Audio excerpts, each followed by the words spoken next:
You're listening to Second Cut. This is the weekly podcast from the Film Magazine where we talk about topics in film, criticism, history, whatever else I say in this podcast. I'm Jacob, and I'm the one who is excited to see Challengers. I'm Sam. I'm also excited to see Challengers, and I bet Kieran probably isn't excited to see Challengers. It doesn't really seem like his kind of thing. There's not enough horror in it, I don't imagine. His cup of tea, because you're British. Sure. Why is my dog is being very annoying? He wants to play now for some reason. Yeah, we're talking Luca Guadagnino. However we're saying it. What? Guadagnino, because his movie is coming out this week. And by the way, aside, we talked about sports movies. Tennis movies or something, are they really good for film? Because there is that natural back and forth to it, that's rapidly paced. Yeah, I mean, we did sort of talk about this in our sports podcast, didn't we? It is cinematic, definitely. And I think any one-on-one kind of sport kind of lends itself to kind of character conflicts and everything like that. Yeah, it's quite interesting to watch in a movie.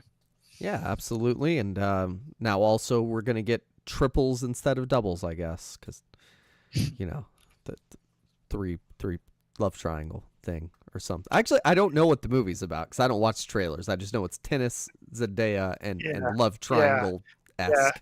Yeah. She's like a tennis prodigy, and she's injured, and then she falls back on training another tennis prodigy and falls in love with him and with another tennis coach or tennis player.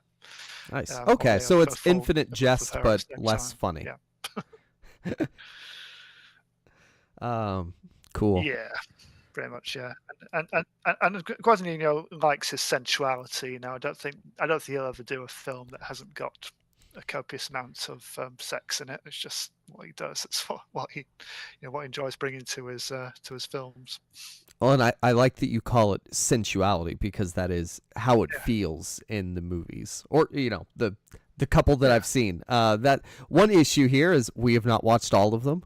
No. Sam, I think you've seen 4, didn't watch 4 for this, but yeah. So I've seen Call Me by Your Name, which I absolutely adore. I've not seen it in a few years, but I'll definitely go back to it. The film I've watched, I'm going to be talking about it in a bit, Bigger Splash. And then I've also seen his Suspiria remake, which I think is far inferior to the Argento original. I think it's a bit misguided, misjudged, to be honest. Might go into that a bit more later on. Well, I mean, let's. And I've also seen Bones and All, which is his version of a vampire film, which again is a fascinating prospect and really unlike any other kind of vampire film that is directed by Jim Jarmusch. It's very much an art house vampire film. Yeah, and that's really that's what I like about Luca Guadagnino is the art house appeal. Like he is. I think the way his films are, it's like Wes Anderson in a way, like without the extreme style, but. Or Sofia Coppola, where like so much goes into the artistry visually, including the clothing and the music isn't visual, but I think you'd always be able to spot one of his films in terms of like his use of like beautiful locations and, as you said, like the styling and kind of the depth he kind of brings to his character. And the amount of time it takes for his stories to unfold. They're languid. They're in no particular rush to kind of get to the point. They just take their time and let the kind of passion kind of develop gradually. It's he's definitely a distinct filmmaker in terms of his style, and he's got certain hallmarks and certain tropes kind of falls back on time and time again. Yeah, and also on the fashion specifically, there's a really good interview from 2015 with Purple Magazine, and they point out that he likes to work in and with fashion, and he agreed with that, and he said one thing that fascinated him in his childhood that he remembered was this beat up old Hermes bag that his aunt Isabella had. Um, and like he has these moments he'll bring up in interviews from his childhood. It's like, yeah, this thing just stuck with me, and so like now I do art, sort of because of these images and things that are from my childhood. Yeah. And you know, right now he's, oh gosh, this interview he was 47, so I'm not doing that math, or am I? He's 55 ish, somewhere in there. If that was 2015. Yeah. So he also looks really tall. Maybe that guy's really short. Maybe he's normal I, sized. I know exactly the picture you're talking about. I thought the same thing. I think the other guy's short, but who knows? Yeah, it's difficult to tell, but yeah, I mean, he was raised in not really raised in Italy. He came up in Africa before his family then moved to Italy, which it has shaped his view. His whatever he thinks about like landscapes, I think specifically is where he mentioned, like, I think of Algeria whenever I think of like a outdoor look. I don't think of Italy, which is, you know, I mean, there's people like that, of course, but I think it is sort of unique. Yeah, and he's so it's obviously an Algerian. Is So he's had like an Algerian mother, and obviously time spent in Casablanca when he was younger, and some other time in Ethiopia. I mean, I think I've seen an interview where he said he considers himself more African than he does Italian, you know, because that kind of heritage. And so I do find it interesting that he hasn't done a film on that continent yet. You know, all his films do tend to still be set in Italy, even if he doesn't consider himself quite part of that world. He obviously has got a certain love for the landscape, at the very least. Yeah. Well, at least Suspiria does take place in Germany, and it's very dour. But, that's just because the original was set in Germany, surely. It's, I thought he chose to put it in Berlin. I thought that was, or no, the time period, I think, is what makes it novel. Like West Germany. It's a very specific time period, isn't it? I mean, I think it's set earlier than the Argento original, I think. I mean, we did have a question this week from Andrew, my dad, who was who asked us about Suspiria in particular, and he says Suspiria bombed and plans for a part 2 were axed. What do you think about the remake, and can it be justified? Well, do you know, I think it's just like, in terms of remakes, you know, why would you remake? Essentially, I think is what he's asking. I mean, the original is kind of rightly iconic, you know, and you know, very and beloved. It's you've really got to, I think, have a new. Be sure kind of you've got like a completely new take on the art, on the, you know, on a particular work of art to want to, you know, try and do your own version of it. I think. And it was a new take, I would say. Definitely, I just didn't really gel with it personally. Yeah. What did you think of it, Jacob, when you saw it? I haven't seen the original for like a decade. So like I also don't hold it in reverence. It's one of those that when I was getting into Giallo, I watched it and was like, oh, cool.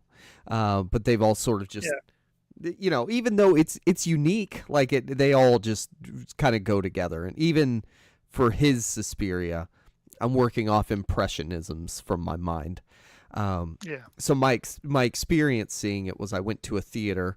I had contacts in. One of my contacts fell out. And so I can only there was a point where I just took it out because I could really only see half of what was going on well. And I was like, I want the equal amounts of blur. And like it looked so good. It sounded so good. Like because I'm not coming from the perspective of, oh man, I love Suspiria. It's more like, I like this too. I like the different, you know, it's a ground for so many forms of art you could put into like a movie with the dance and all that. the one thing that I wasn't the biggest fan of are like body contortions for like Yeah, to do Exorcist style running down the stairs horror. Um, yeah. I mean that is a very effective scene, where that dancer is, possessed and kind of basically crushed in on herself. It's probably one of the most uncomfortable horror scenes I've ever seen. It's kind of well done. It is, and it's generally something a bit different. But as effective as it was, I was thinking throughout just why you put me through this. I just feel really uncomfortable and a bit icky kind of watching this. I think thing about comparing it to the original, that is like a beautiful horror film. It's like every frame of painting and everything. I think this is probably his, though it's also very well constructed and very intentional, kind of how it looks and everything. It's almost like his least beautiful film, his ugliest film, but intentionally so. It's like he wants you to feel a bit weird about this and kind of make you feel uncomfortable. And I suppose it kind of ties into the subject matter, the witches and coven and torture and everything. But yeah, I didn't really get on with it personally. And yeah, I I'm just thought, gonna well, I just thought, why at the end of it, just why bother? I don't think I don't think he really, for me, quite justified the new version. But each their own. I know a lot of people who do like it. So I'm gonna steal that tweet I read off air. It's an ugly movie. I thought it was just in Germany. Um, yeah. But the like, oh, Dakota Johnson. You'll get to her in a little bit, but seeing yeah, her in something that wasn't 50 Shades of Grey or just some other yeah, slop. mm, Here's something. I mean, I was yeah. impressed with her, and overall, I do Um, like I her. mean, But yeah, and he obviously likes working with Tilda Swinton as well. So much so that he gave her 3 roles in Suspiria. So she plays like the lead, kind of the head of the dance school, and then the mother superior witch, under mountains of makeup, and then an old man under more mountains of makeup. And it was, and I seem to remember one of the gimmicks at the time. It was like a marketing thing. It's like this older character, this old man in like a sharp suit, and they gave him like a fake name, basically claimed he was just like this unknown like German actor, basically who was just in this film. They're so impressed. They stumbled across him and they're so impressed, and they just had to get him in this film and this key role. Turns out it's Tilda Swinton in reverse drag, basically. in like, what is the Carrie? What's the opposite Yeah, of drag? yeah, I don't know. Is it drag if it's either way? I've no idea, but yeah, so, I yeah. don't know. So yeah, that was a gimmick, which I don't really see the point in. But yeah, it was a thing. I'm sure Tilda Swinton enjoyed stretching herself a bit in that regard. Sure. Well, maybe she walked in and was this unknown old man in makeup, and she kind Yeah, of did the audition far away. People didn't recognize, like, it's me, it's Tilda Swinton. So that she got it.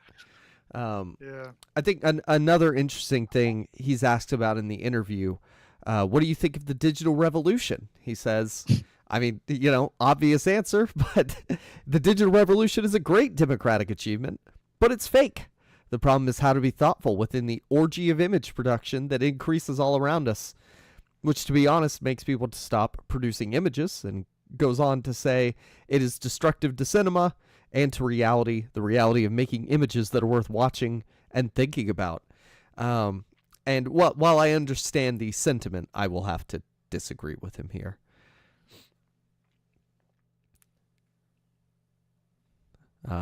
Yeah, I don't yeah, think digital is yeah. destructive Uh, to cinema. It's a bit extreme. Sam, it's hard to tell what's the there is internet issue there and is what's still. I don't care. Yeah, sorry. Yeah, there is a certain amount of kind of elitism in kind of more traditional filmmakers' attitudes to digital revolution and democratizing cinema and everything. Really, you could probably count on one hand, really, the number of major filmmakers who have come out really properly in support of it. But yeah, yeah, it doesn't surprise me though that he kind of feels that way. All right. Well, I guess we talked about our only question. So to transfer into your movie, Sam, I'm gonna read Mm. another quote here. They ask, "Is it your approach to cinema political?" He says, Yeah. "Yes, but I'm thinking about my next movie, A Bigger Splash, which is about four people trying to escape or go toward one another." So, Yeah, Sam. that about sums it up. Yeah. So A Bigger Splash from 2015.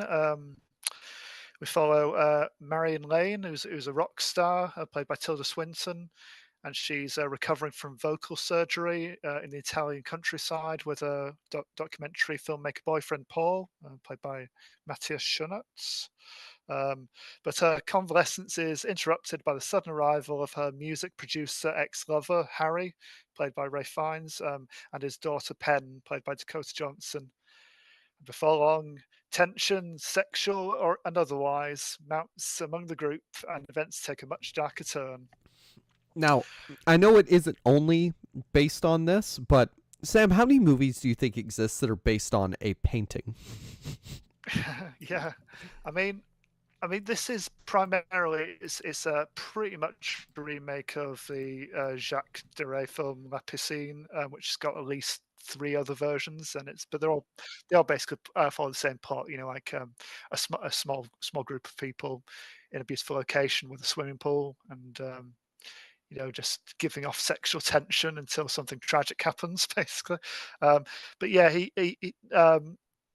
Guadagnino has said that he was more inspired by the David Hockney painting of the same name, Bigger Splash. So if you've ever seen that, you know it's you know just a big blue pool, you know, with like we have water shooting up, you know, like someone's just dived in basically. Fun fact: David Hockney is from where I'm from. He's yeah, yeah. Not quite, but not far at all. It is he's literally from about 2 miles down the road from me. Yeah, so and he lives out in LA these days, like all these hotshot artists do. But yeah, I always find it fascinating that he's probably one of the kind of big artists, most well-known artists in the States, and he's from you know he's from Yorkshire.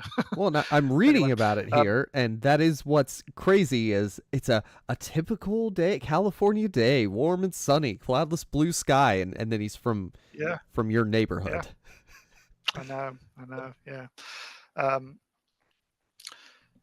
What a yes, as you, composition, though. By the way, I love it. yeah, It's really cool. yeah, yeah, and there are quite a few references to it in the film itself. You know, they use the pool as like the visual centerpiece of it, and you know, a lot of the main events take place around it and in it. So it's kind of key. Um, I'd kind of describe this film as sort of like Guadagnino does Hitchcock. It's like not so much in terms of like big kind of twists and turns, although there are a couple. But just in terms of like the steadily mounted tension and like kind of the intrigue between the characters and stuff, and how stuff's gradually revealed about them all. Um, of course, being one of his films, you know, he does love his sensuality. So there's lots of well, just over a minute. I think I counted just over a minute into this film, and Tilda Swinton's already having sex in the pool. So Naturally. uh, as you do, and there's lots of I seem to remember quite similar Colin by name. There's lots of close-ups of mouths and midriffs. You know, it's like he does kind of like to focus in on people, not so much like the full person, but kind of yeah, just certain aspects of them, and just kind of separate them out like that. Sam, does Bones and All have any or many swimming pool scenes? I don't remember a swimming pool in Bones and All. I might be misremembering. That's mostly a road trip movie, really. It uses like American landscapes quite cleverly. You know, it's another like landscapes film, but now it's more Timothy Chalamet and his thrall. You know, just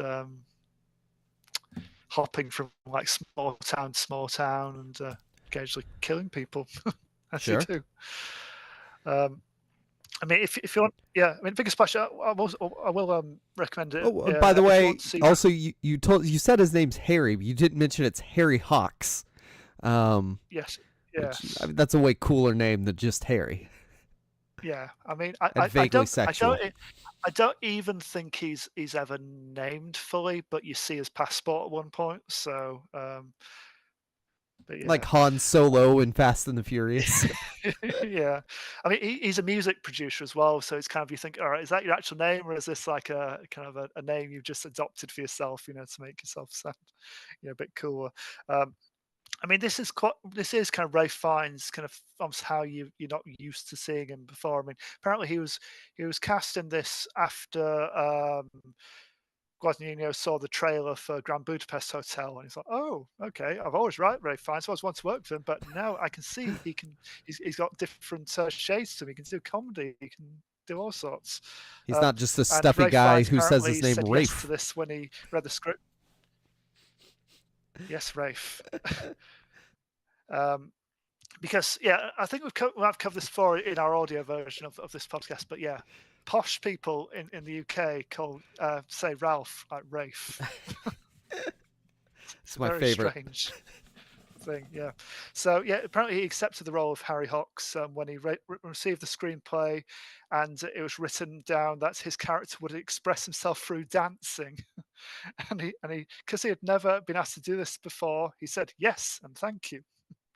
Now, when you Uh, say that, do you mean like exclusively? Is he dancing at every moment in the movie? No, but he does do a lot of it. I mean, he's a very annoying character, and he's intentionally so. He basically just swans in. It's like these kind of this couple kind of just trying to have a bit of peace and quiet, while she recovers, and then all of a sudden this guy from her past, who she kind of has obviously cut ties off to intentionally at some point, just turns up, gets off a plane. It's like, oh, now I'm going to stay with you for an indefinite time. And Um, how is his and he's emotional very kind of range full on as a and kind dancer? of I say it's all confined to the bracket of dad dancing. It's passionate. It's kind of he's throwing stuff in there, but it's very much a middle-aged man trying to do some moves that he probably could have done better about 20 years ago. Okay, Um, because Army Hammer's dancing is pretty much the same throughout the whole movie for yeah, him. yeah, yeah. Maybe that's just what Luca kind of directs his acts to do. So, look, I said, if you're a dancer or not, I want you to dance like a middle-aged man, even if you're not one. Um,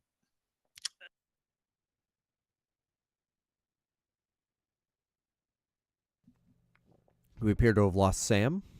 He is talking. Oh, now he's realized. He's realized we cannot hear him.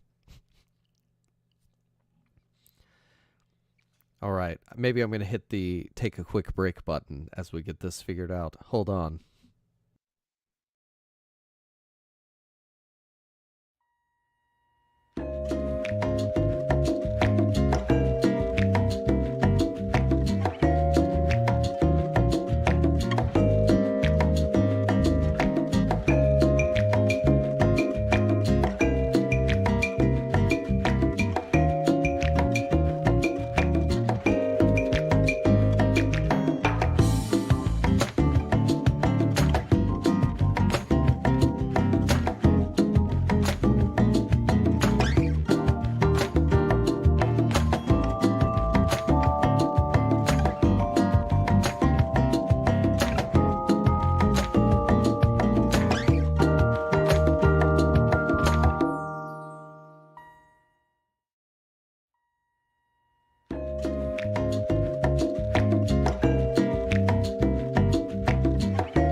Yeah, we're back for the nobody watching. Yeah, so yeah, you're gonna have to do that in my face because it's not agreeing with my bandwidth.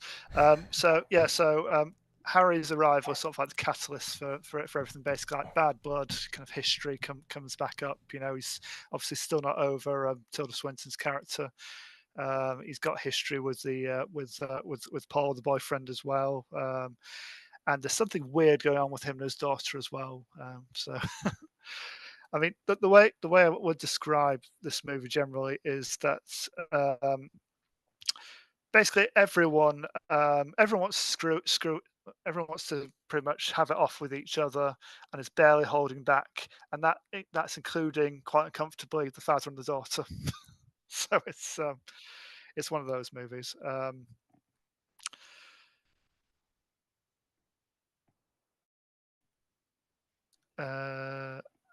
And there's a weird. Okay, thank you. And there's a there's a weird little tangent because Harry's a movie producer, so sorry, a music producer. They write in like this kind of fictional backstory from where he basically worked with the Rolling Stones on a couple of their biggest albums. So he plays some of these anecdotes he puts on some of their records, and he's kind of talking through kind of their experience and kind of what they did in the studio to achieve what they achieved. And apparently that came back because the Rolling Stones saw Guadagnino's previous stuff and really enjoyed it, and they offered to help out with the scripts. So Ray Fiennes kind of went along to one of their concerts and kind of met up with them and kind of basically brought them on side. Oh, that's And great. apparently Mick Jagger and Ronnie Wood in particular were excited, and they basically provided him with some notes like from their recording experiences to make his dialogue more authentic. He even tells a story at one point where there's I can't remember which track it is, but basically Keith Moon isn't playing drums on it. He's playing like a trash can instead. So it's got this kind of tinny kind of effects, and he says that basically came about because he had this bet on. They said he could. Keith Richards didn't want drums on a track, and he said, "Well, I can get something that sounds like drums but aren't drums on this track, and if I do that, will you allow them on the track?" And Keith said, "Sure." And then, lo and behold, Roy was playing an upside down trash can instead. So he tells that story. Yeah, that's interesting because it's probably such a small part of the movie, and they Yeah, still went to that extent to like make it, yeah. real. I mean, there's a couple of flashbacks to Tilda Swinton's character, right, recording and stuff like that. So I think they probably want to make that scene kind of feel authentic as well in terms of the processes and what goes into making an album in a studio. And there's again a brief uh, bit of her performing on stage. You actually get to see her perform the songs, but she's coming from backstage, getting a kind of stage get up on, and then the crowd cheers and she's out there, and then it kind of cuts back to the present. So um, it, the kind of the experience of like being in the music industry and being like a rock star kind of very much informs this. But for me, it's possibly the least interesting aspect of this. I was more interested in like the small group and kind of how it changes and how the dynamics shift as more stuff comes out and more, kind of bad feelings from the past kind of resurface. In terms of like, because she had surgery and that kind of Mm. stuff, how was her vocal performance like over the Yeah, I course of mean, the film? interestingly, I mean, there is again like a brief scene of her kind of singing a track from one of her albums, but generally it's a near silent performance. She's doing a lot of mime and kind of the occasional whisper, basically. But yeah, she has reduced that. She keeps kind of having to say to people, or kind of get her boyfriend to say to people, she can't actually talk. She's saving her voice. She's thinking about her future career, and Ray finds Harry is just he keeps trying to get her to speak properly, to actually talk to him, and like basically, just even no matter what we do to kind of have future prospects of singing, he's almost goading her to kind of just he's not a very nice guy, and what else was I was going to say? I mean, this is, I would say Tilda Swinton, it's quite, apart from like being a near silent role, it's quite a typical performance for her. You know, she's very, very charismatic and kind of ethereal and kind of striking, and she kind of really kind of holds your gaze, when she's on screen. And Curtis Johnson and Mataj Shonat have both gone on to bigger things since this. Obviously, they're both kind of hold their own with these like veteran actors. But I think it's kind of it's Ray Fiennes' this kind of film, and it's nice seeing him in this kind of role that you haven't really seen him in before, because he's a terrible human being, but he's quite funny with it as well, and quite threatening at times, and kind of a bit scary. Basically, if you got to ask yourself, if this film's going to be for you, have you ever wanted to see Ray Fiennes enthusiastically dad dancing, passively singing karaoke, and often getting naked? Then this is the film for you. Well, you didn't have me until that last point. Yeah. How often are people thrown into the pool? Does that happen more than one time? Yes. Ooh. Yes, it does. And different notes of passion and ecstasy, I suppose. Yes, and then less fun as it goes on. It starts off playful and gets less fun as Nice. it goes on. And I mean, I was particularly entertained by this Letterboxd review I found, which was I think sums it quite well. So it basically describes a kind of what each key character would say. So Curtis Johnson is every quote that Forever 21 has ever put on one of their T-shirts. Tilda is whisper, whisper, and Voldemort, as they call him, is my dick is out. And the user sums that up with, me, this deserves 4.5 stars. oh man.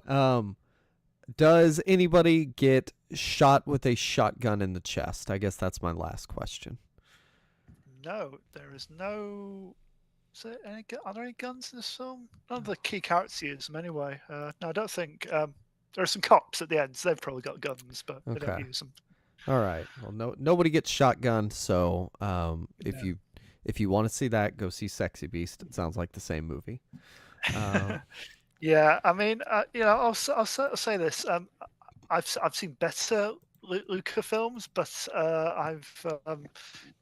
it's an interesting one. I would recommend it. It's, if you like kind of your kind of very kind of intense kind of character dramas, it's like you a lot of passion in there, and a bit of, like I say, it's a bit Hitchcocky. It's a lot of passion, a bit of intrigue, and the Luca Guadagnino kind of sensuality. It's and obviously gorgeous looking film. I mean, just the Italian locations and some of the food they eat, and obviously their villa is absolutely gorgeous, and it's particularly impressive kind of crane shot towards the end, which has so Yorick Lassou, I think is how you pronounce it. This is one of Guadagnino's regular cinematographers. Um, there's just this crane shot that like starts to low down the pool, quite a grisly start in the pool, and then just kind of keeps pulling back and back and back and back, and it gets really high in the air. Just it's at night as well, so it's all lit up and beautiful looking. So it's it's a really impressive kind of impressive shot. So yeah, if you want to see like a passionate kind of erotic drama that makes you feel a bit uncomfortable, then yeah, go for this one. Well, there you go. Oh, Passion, erotic oh, drama. yeah. Oh, and he's got two really good lines. I've just remembered that Ray Fiennes' character. So soon after he's arrived, they stop him beside the road on the way to get some food, and he has a pee on the side of the road, and and Paul kind of says, "Hey, that's a grave. You can't do that." And he retorts with, "The whole of Europe's a grave." Oh and, gosh. and later on, when he's getting particularly testy with Paul again, and kind of what's kind of brought us all this kind of their arguments to head. He basically says kind of what's really guessing his goat is. He says, "Think what you want, judge the hell out of me, but don't effing tolerate me." Oh, So yeah, I guess that really aligns with the the what you were talking about with the passionate interactions between everybody. yeah, yeah, Better to have anger than no reaction at all. Um, exactly. Yeah, yeah. yeah. So from this, which was the second part in his in Guadagnino's Desire trilogy, let's go to the third part. Oh yeah. And this, Third trilogy. yeah, Call Me by Your Name. I did not know about Luca Guadagnino until this movie. Maybe a lot of people didn't. I don't know. No, no, no, I definitely didn't. Um, but yeah, whenever it came out in 2017, I mean, not only was it a darling, it was also an incredible movie, in a lot of different aspects. And I mean, I'm disappointed that we didn't get Joe on for this one now, because this is like exactly the Yeah, kind of movie that's up his alley. Joe is a big time romantic. Um, you know, yeah, of his favorite films, I'm sure this is nearing up there. yeah, yeah. And Joe loves romance in particular in like really beautiful kind of locations. I mean, he loves like the Before trilogy, for instance. Oh yeah, and the other thing with it is, it's also a queer romance and a major mainstream depiction that isn't like, it not that it shouldn't be, but like it's not about it. It's not about its own queerness. It just sort of is. And I wonder if that quality comes from the book or from Guadagnino himself, because I didn't know this until today that he's gay. Maybe maybe I should have known that, but um, Yeah, I think the way he kind of, I mean, it's not to say obviously, straight filmmakers and gay filmmakers, can't do kind of romance, outside of their personal experience. But I think you do sense a certain, I suppose, more of an interest as of like capturing kind of real, kind of genuine passion, between two men as films. I mean, there's plenty of kind of sex scenes in his filmography to choose from, but I think you feel the heat radiating off like Call Me by Your Name, compared to in the bigger splash compared to like Tilda Swinton and Ray Fiennes and everyone else. It's not to say that they're not sexy scenes, but yeah, Call by Name is the sexiest thing he's done, I would say. well, yeah, outside of the erotic movie we haven't seen, Yeah, maybe, or yeah, maybe yeah, sexy in an appealing way, as opposed to like yeah, because it's sensual. Like that is it. It's about their bond. Like the sex is there, yeah, but yeah, most of the movie is about like a sort of intellectual and just sort of human bond that they're forming, where they love each other. Um, yeah. and I do want to get to maybe the controversy of the film, which is the age gap between the characters. Oh, I would argue the controversy that was controversy, but now the controversy is that it's Army Hammer. Oh, yeah. Okay. Good. See, I wasn't even going to address the Army Hammer of it, but yeah. See, the problem with the Army Hammer stuff is because there were certain aspects that were so salacious. I don't remember like that he actually assaulted somebody or was alleged to, whatever. Yeah, Um, yeah. It's the fetish stuff that seems to have lingered on in people's minds. yeah, and that's not the problem. That's No, not the part that was an issue. But no, whatever. It's weird. But yeah, the age gap. First of all, the actors are both adults, so I don't care. But second of all, I don't think it's like glorifying. Oh yeah, let's have big age gap relation. Like it's to me, it's just there's a student and there's the guy's son and they're getting on, and I don't see like power dynamics or anything like that maybe would be present in real life, but yeah. or can be, Mm. but It, it's it, not a part of the film.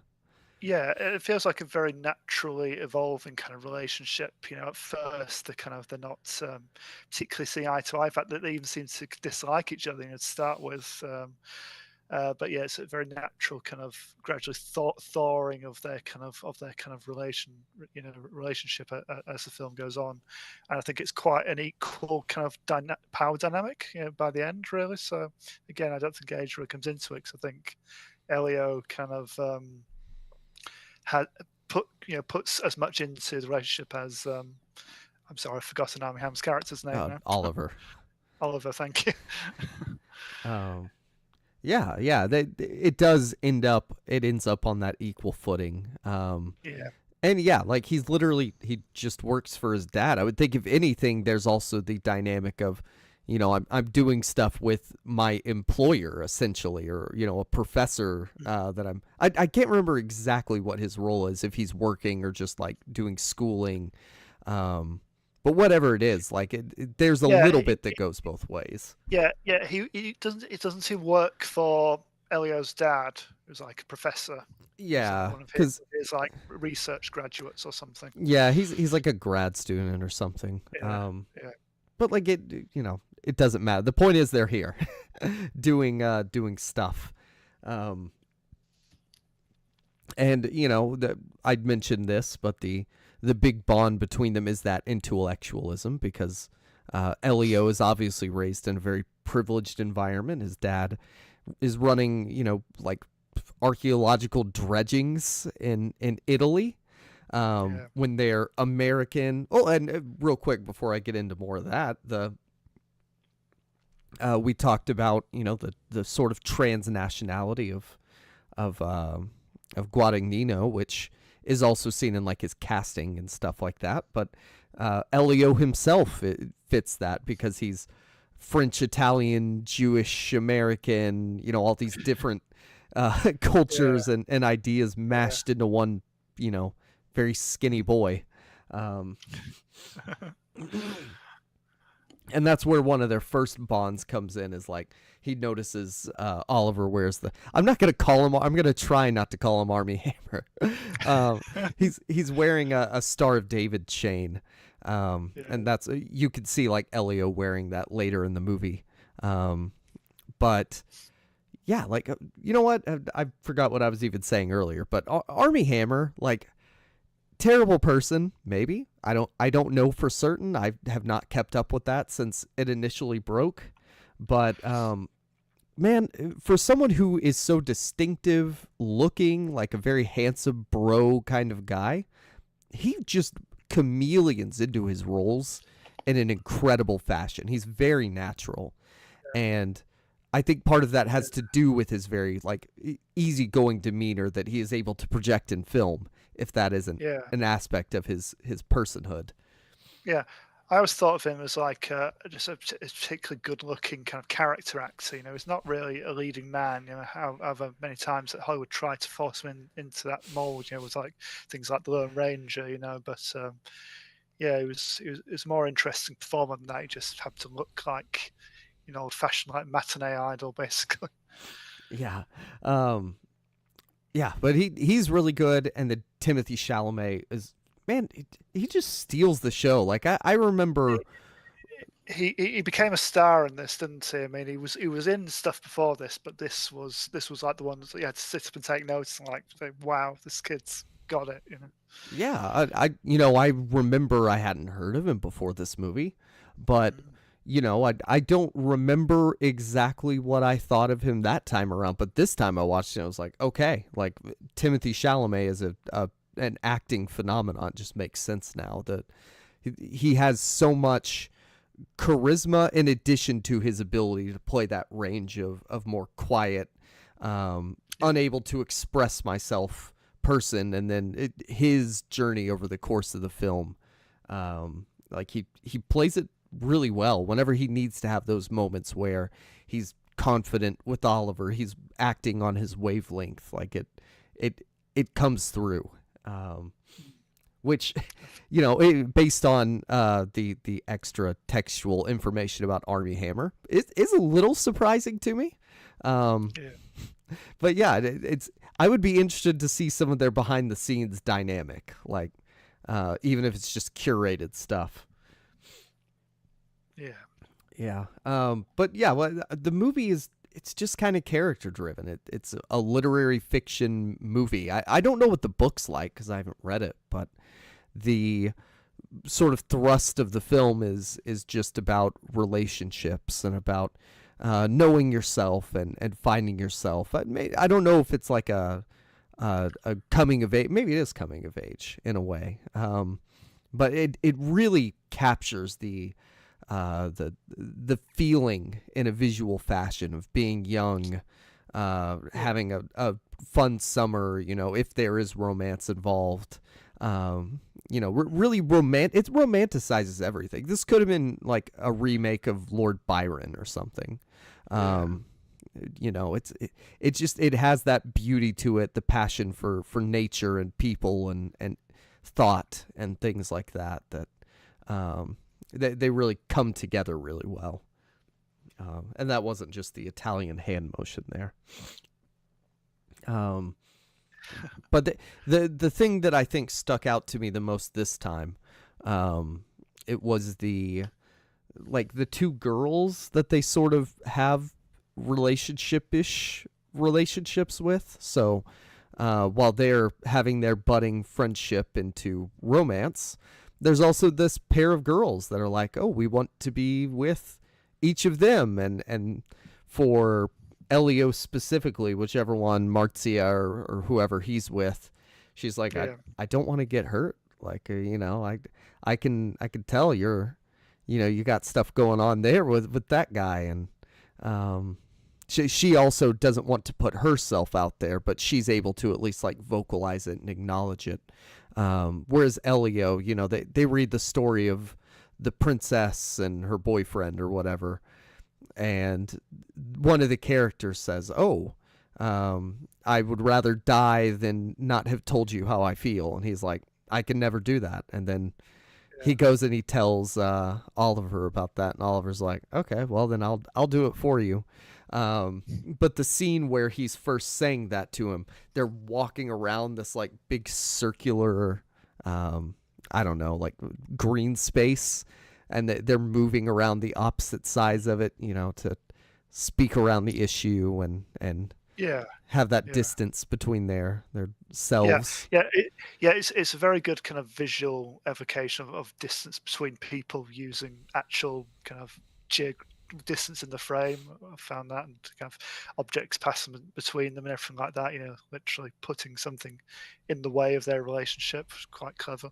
Yeah, and the other shot that, it stood out to me the first time, but I misremembered it in my head. So after they have the phone call at the end of the movie, and Timothée Chalamet is sitting by the fire and he's crying. Yes. For some reason, I didn't remember that being face on, but it is. It's a very powerful shot. And then there's the foreground of the fire, and then in the back it's very gray and it's snowy. And so you get the visual representation of bittersweet, of good and bad.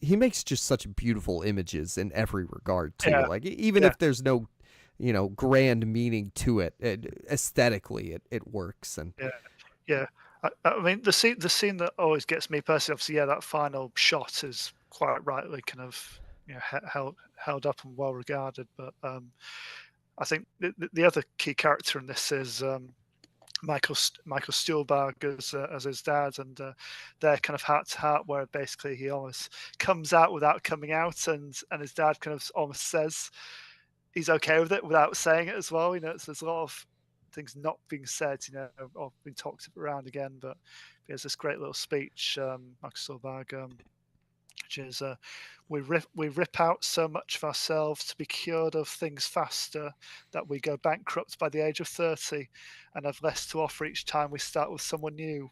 What a waste.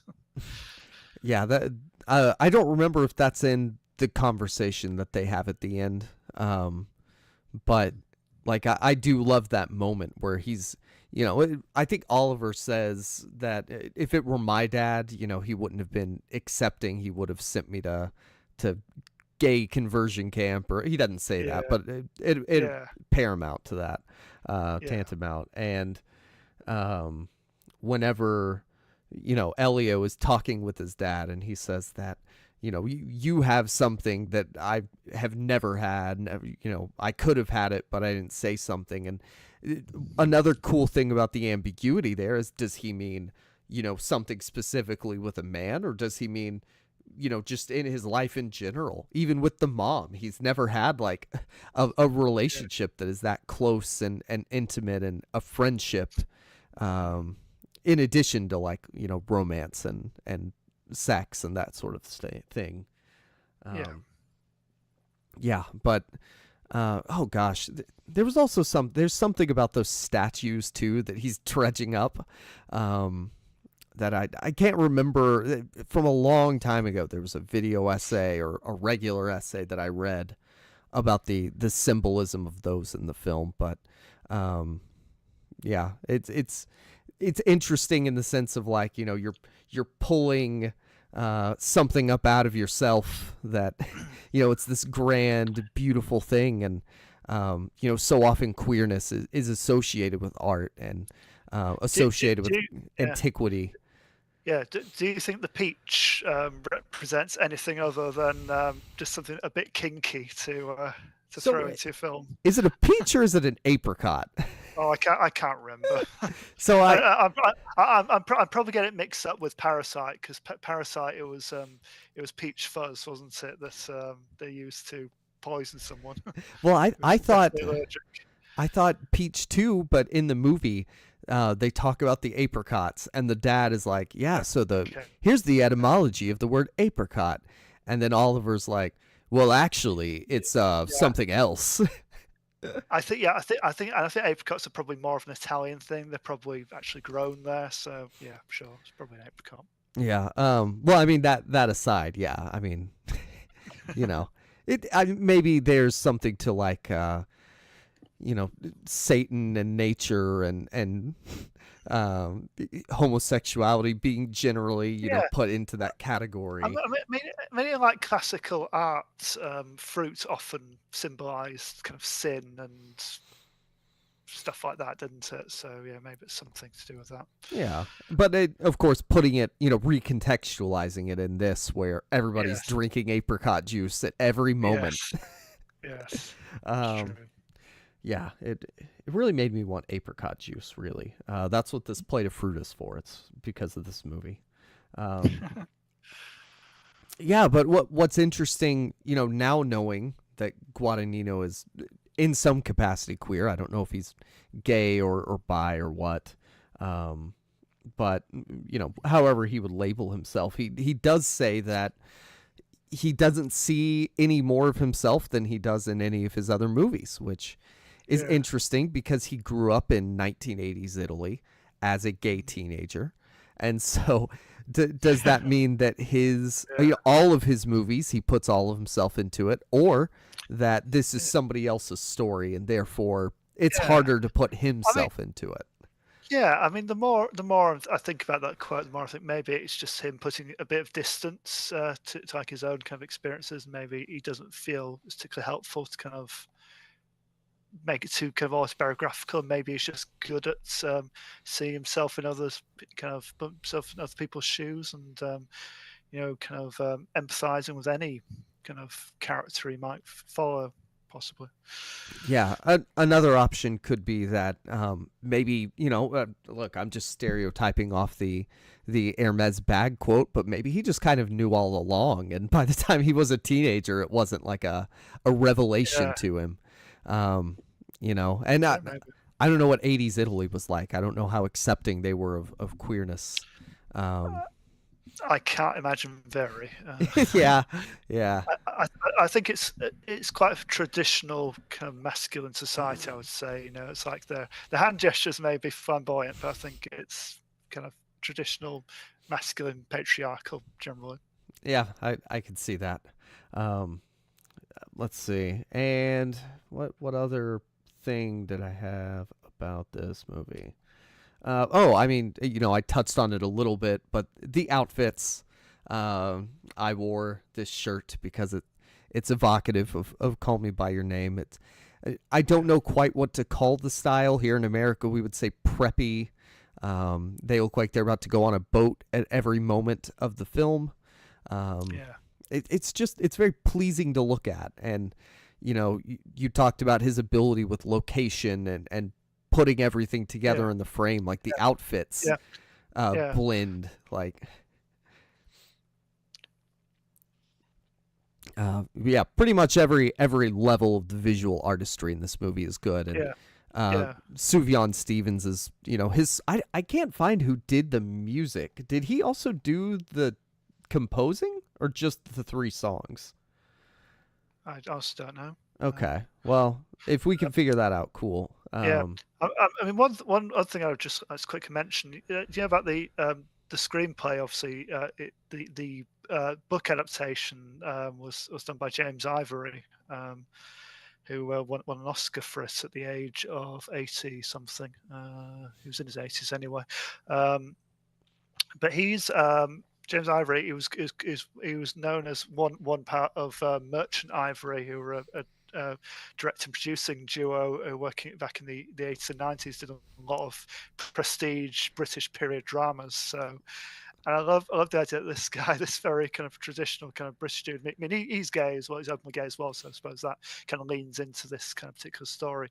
But this very kind of traditional British guy, famous for doing what they expect British filmmakers to do. All these, films are like in manor houses and like very, very Downton Abbey, and then in his twilight years, winning an Oscar for doing a very young, kind of vital and passionate kind of gay love story in Italy. It's I quite like that. It's just so different for him. Good on him that he wanted to come aboard this project and bring to it what he brought to it.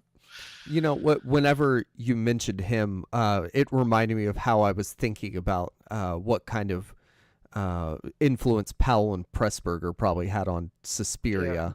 Yes. Yeah. Yeah. There are some cool British people. That's a good point, Sam. Thank you. Yeah, but man, just I think the constant piano music too. It really fits with it. Like it's a very cohesive piece of art.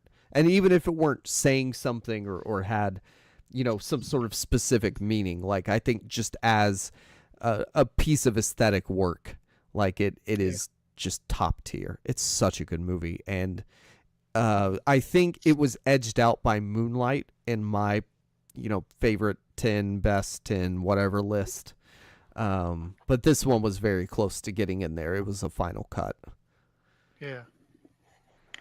Yep. And yeah, apparently he used to live and work in a fancy house where this was shot, Crema, Italy. So it was a location like he was familiar with too. I think that was in his past, not like currently, but yeah. Yeah.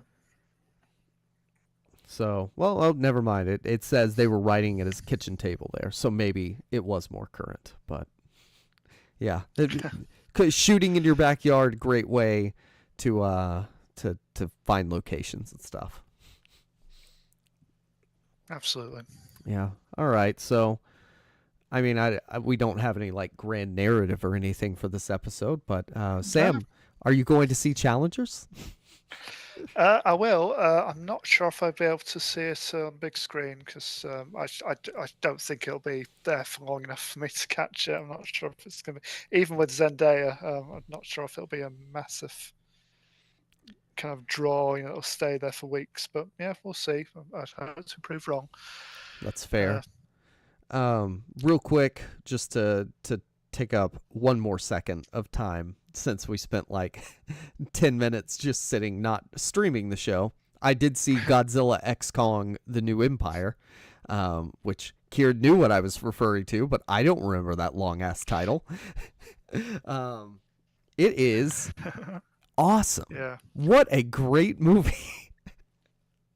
Yeah. And I think our Godzilla discussion actually did enhance my like enjoyment and understanding of it. I'm so pleased. I mean, basically, I got exactly what I wanted from it. Yeah, it's not high art like some of the say Godzilla -1 is, but it's just so much fun. Yeah, there aren't a lot of movies where you get to watch giant monkeys get infinity gauntlets to punch other giant monkeys, grape apes who control ice lizards. Yeah. Yeah, I mean, I don't. Is the grape ape an original Godzilla character, or is he new? Or Scar King? You mean the big Yes, the big orangutan? purple monkey. Yeah, he's an original creation. He's not appeared in any of the other films. Nice. I thought he was a good design way to go about making a new Kong animal. Yeah. Anyway, and do you agree with me that Kieran was way too harsh with his review on the film magazine? Absolutely. There's a monkey punch. This is Fast and Furious, but cooler. Because Fast and Furious only has cars. Yeah. Now, it is silly. Like, whenever they're like, oh, we're on the news. Yeah, Godzilla appears to be going to King Ghidorah. He's going to eat all of his, I don't know, or Tiamat, whoever. He's going to eat his power and become supercharged. That stuff is lame, but that stuff is in the old ones, too. Yeah, true. So that was fun to learn, is they've always been corny, cheesy, stupid, poorly narrated movies. So... But absolutely. I would still say go watch Godzilla X Kong, whatever it's called. All right. Well, Sam, that's going to be it for this episode. And you won't be here next time. But until you are back, Sam, where can people find you? Yeah, so sorry if I've been a bit in and out. Just the internet gods haven't been kind. That's just because Kieran's not here and someone's got to have the bad internet, I suppose. But yeah, you can when I am connected up, you can find me at SSP Thinks Film and at the Film Magazine, where currently you will find my countdown, well, my ranks list of 4 of Alex Garland's films. That's up there currently, and also my review of Rebel Moon Part 2, The Scar Giver. The Scar King Giver?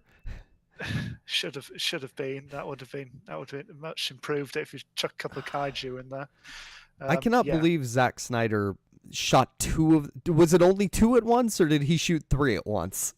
No, it was 2 at once, and he said if he'll do any more, he'll do it again. He'll do another 2 at once. So each like chapter of Rebel Moon will be a 2 parts thing that will really try your patience. So yeah. Not a fan. Not that I will say it I'll say this for it. It's shorter than the first one, so it's automatically better. Netflix didn't want to lose any more viewers, and he gets the action bit. You get to the action a bit quicker as well, so that's preferable. But yeah, still not good.